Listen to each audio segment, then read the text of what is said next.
So, mao ni siya ay personal fitness plan creation. Naatay day, activity type, specific activity, time duration, intensity level of notes or motivation. So, sa iyo gani siya pagbuhat. So, nakasabot ba karon? Alright, so, ikaniyon man mo pagama, if ever, pagama ka personal fitness plan creation. Next, we have first aid simulation. Can you read first aid simulation? Students participate in simulated first aid scenarios to practice emergency response skills in a controlled environment. Thank you, Rona. So, first aid simulation, kani siya nga hands-on activity. It puts students in mock emergency situations where they must apply ang mga first aid knowledge and skills. So, it builds practical competence and confidence in handling real-life situations. Can you give example, Rona? First, kanang magkuan, first aid. First aid like? Like kanang mag-earthquake. Yes, mag-earthquake. So, may buhaton na. So, first aid simulation is my earthquake. Kuan, itong black cover and roll. First aid. Like, for example, di ay, kumanay matumbahan o kuwan. Okay, may matumbahan o kung saan. Like, matumbahan o bumbong na lang. Okay. Kung may matumbahan o bumbong, Then, nabay, ay, dito ko, din. Or nabay, kuan na namang nang naimatay, kaya sa kuya. So, in that kuan scenario, yung pwede din mo siya tapukan, din mo siya patapok, kasi galing siya air to breathe, anong kuan, pasyente din. Imo siya mag-ikuan ng pulso, kung nakagal-pulso din, imo kuan na yung delay, pagay. That's right. So, ingana ang mga scenarios or cases in real life na naay mahimatay or naay mga aksidenteng mahitabo niya, nakakaana nga nahitabo. So, ikaw na kabalo, ikaw na ay knowledge about first aid, makuan good nimo, manang matabangan nimo siya, di ba? Yes. So, mo na siya. First aid simulation din ha is ma-apply nimo ang ma-apply nimo ang skills in real life scenarios. Next is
Then, yung mga lunch, Chicken. chicken. Then, your dinner, Grilled fish. grilled fish, and rice. Then, for your snack, ang sa inyong gano'n dito? Apples. Biscuits. Apples and biscuits. Good.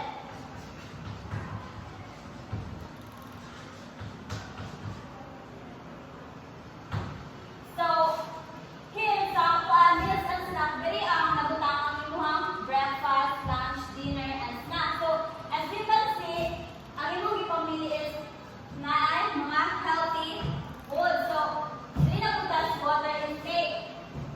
Sa imong kuan, 7 glass. 7 glasses a day.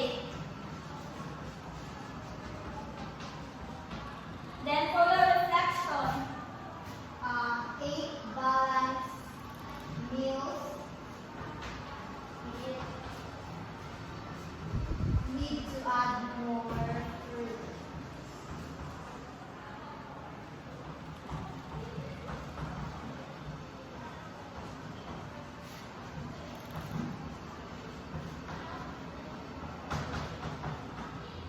alright, so in your reflection, diri nimo makita ang imuhang reflect diri sa imuhang gipang kuan take o gipang eat in a day. So as we can see, there is kuan is nagkuan naman kawan tapos in your imuhang reflection is eat balanced meals need to add more fruit. So nakakaon ra ang again ang healthy eating chart. So it is one of the example in healthy eating habits monitoring. So, parang using that healthy eating chart is ma-monitor good na to ang atuang health, like Yes. kaning adlaw mo na yung ibang kaon, Yes. tubig ang miinom. So, inanay mo ma-monitor kung nag-eat ba ka balanced meals or need pa ba ka og mga fruits, something like Yes. So that's true.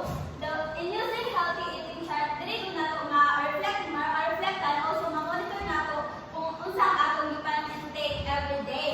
So why it's meaningful? So it is meaningful because it is promote awareness of dietary habits. So and also in using healthy eating habits monitoring, the students can encourage critical thinking about food choices and also connect to the health concept of everyday life of students.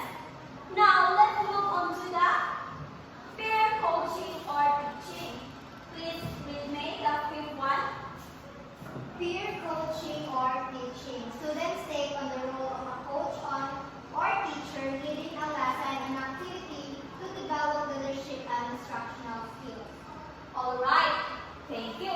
So in peer coaching or teaching, students become mini teachers by designing and leading a short activity or lesson for their classmates. So in here, they might teach a skill, lead a warm-up, or facilitate a game for their peers or ilahang mga classmates. So why the peer coaching or teaching meaningful is it because there is ang mga students is makadevelop sila leadership and also communication and collaboration for their peers and classmates. So, and also in the peer coaching or teaching, they can also build confidence and a sense of responsibility. And